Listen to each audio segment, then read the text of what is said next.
Welcome to the deep dive. This is specifically for you, the strategic procurement leader tuning in.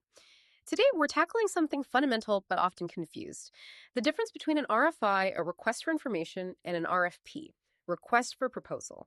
Getting this wrong isn't just about wasted time, it's deeper. It often means using an RFP too soon, locking into maybe a suboptimal solution because you didn't explore enough first. You might miss out on newer tech or maybe a more resilient supplier you didn't even know existed. So, our mission today: quick definitions, clear use cases, and looking at how modern needs like cybersecurity and ESG fit into both. Okay, let's unpack this. Let's start with the RFI.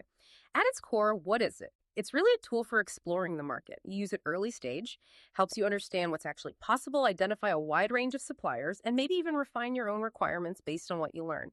And this is key. It creates absolutely no obligation. None. It's purely research and discovery. Exactly. What's fascinating, I think, is seeing the RFI purely as the learning mode. You use it when you're just not clear on the solution landscape, maybe for emerging tech, or when you need to filter a really long list of potential suppliers down to a shorter, manageable one for a potential RFP later. And, today it's not just about capability. It's really that first mandatory check for basic compliance, too. Think high-level ESG or security posture. If a supplier can't pass that initial sniff test in the RFI, well, they're probably not moving forward. Saves everyone time. Right, that distinction takes us neatly to the RFP, the selection mode, as you put it. This is your formal competitive process. It's used to get actual binding proposals, but only once your requirements are ideally crystal clear. Let's be honest, though, many teams feel pressured to skip the RFI, don't they? They see it as maybe unnecessary bureaucracy. And that's the trap, that feeling. It's based on this false idea that saving time upfront means saving time overall. It almost never works out that way. The RFP is where you go when you expect detailed trade-offs, things beyond just the price tag, quality, service levels, specific risk standards, ESG commitments. You need to be ready to really negotiate scope commercials, SLAs with your finalists, sometimes even including best and final offers, BAFO, to sharpen those final proposals. Okay, so we've got the basic mechanics defined: RFI for learning, RFP for selecting. Now let's pivot. Because modern procurement isn't just about price and function anymore, is it? It's about integrating these big high-stakes elements like cybersecurity, supply chain risk, ESG much earlier, not just tacking them on at the end. So starting with the RFI, what needs to be in there today? Yeah, good question. Even at that early RFI stage, you absolutely must gauge supplier maturity, especially around security posture.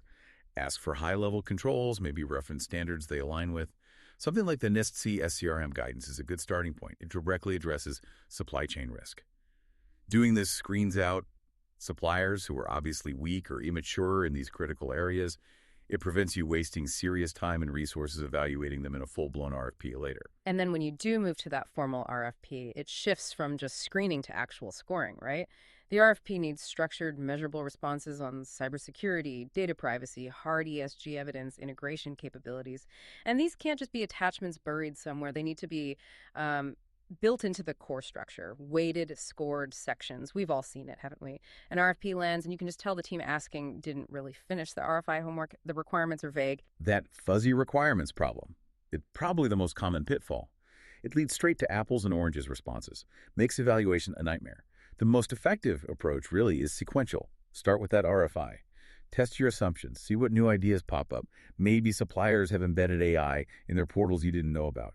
Get those insights, normalize your understanding, then launch a structured RFP for fair, accountable competition. So let's boil this down. What does this mean for you listening right now? Essentially, the outcome you need dictates the tool you use. RFIs build knowledge, create options. RFPs drive commitments, force choices. So the decision framework is pretty simple. If you genuinely don't know what good looks like yet, or you're still learning about market capabilities, run an RFI first. Don't skip it. And this connects directly to what procurement bodies and modern risk frameworks are all emphasizing now. Resilience and security simply cannot be an afterthought. They have to be baked in from the start. So here's something to think about. Considering the really rigorous guidance we see in standards like NIST Special Publication 800-161, which is foundational for supply chain assurance, how are you right now updating your own RFI templates? How are you ensuring you capture and screen for genuine, verifiable supply chain resilience before you invest even a minute in detailed RFP evaluation?